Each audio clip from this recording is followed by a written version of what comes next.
Okay, here's part two of the easy training on inputting a minor referral in which a teacher would handle. Before I said that the system has a bug in it, and when I pressed that back button, it took me back to the main page. So once that bug is fixed, it should have taken me back to this page right here. This is the initial page in which I clicked on this to see the actual final document. So now that we're back, we would need to do the same exact thing for the second student. So you go in,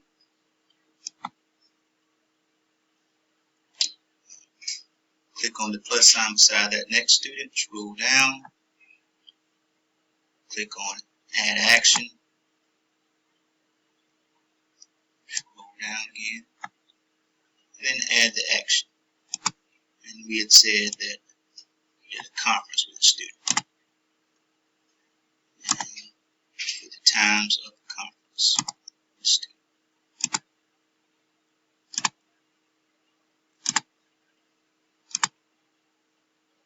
And again, 10 minutes.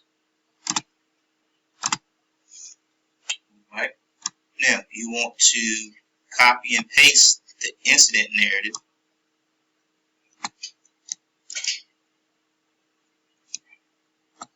into the action notes. So there goes the incident narrative in the action note, and then you want to also add in some statements in regards to your action.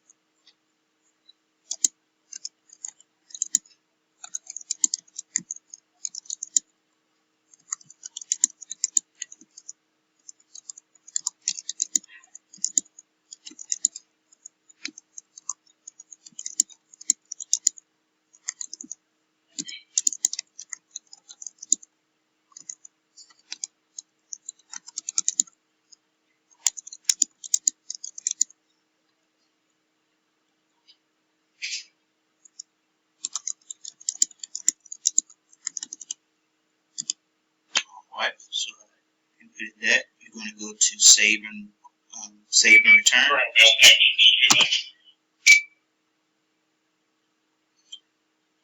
You're going to scroll down. It still has Aaron's name, so you want to scroll down to Jason.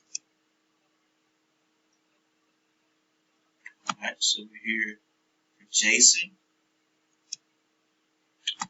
There goes the action. It has been added to the incident. And again, if you realize you made a mistake, you can click on details and it'll take you back like I showed with Aaron. So we're going to scroll down. And with this, again, I told you about the bug that the system currently has and that the district is working on trying to fix. So because of that bug, I'm going to go ahead and just click on create a final. But normally you would do create a draft because that's another Q&A step. So you can look at the draft to see, is it like you want it to be, and if it is, then you go ahead and do that final document. Because once you do the final, you can't make any changes. And if you did make a mistake after the final, you would have to go in and just input a whole new incident in there. Alright, so I'm going to create the final incident document. So it brings you down to the one for Jason. And so if I click on this, it's going to have the same information in which Aaron's had, but it's going to have Jason's pertinent information as far as date of birth, student ID, those type of things, along with the incident narrative and the action note. So I'm not going to click on it this time because of the bug that is in the system. Right. So once we have finalized the documents, and it's very important that you finalize the documents, because if you just keep it in draft mode, and after a specific number of days, I want to say it's 30 days, the system will automatically delete it out. So by creating the final document, if somebody else wanted to go in and see, what type of incidents Jason has had, they can go and do a student search and then that document will be in there because it was finalized. Right? But from here, you also want to, and it's very important that you close the incident. If you do not close the incident, then it's going to stay on that main page. So I'm going to do close incident.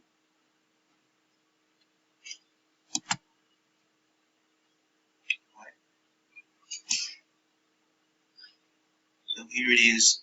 It's going to show you the information, and it's been closed. So you want to return to main incident page. And when you do that,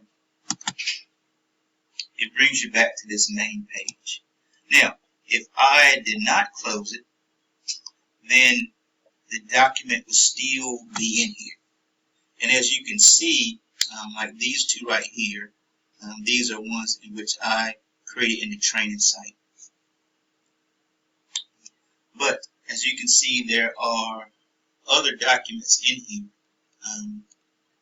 that need to be closed. And so that's the importance of closing the document. When you close it, it gets rid of this long list right here. And it does not delete it from the system. It just takes it off of this page, because this page is just to let you know that, hey, there is something in here that you need to finalize or you need to close out.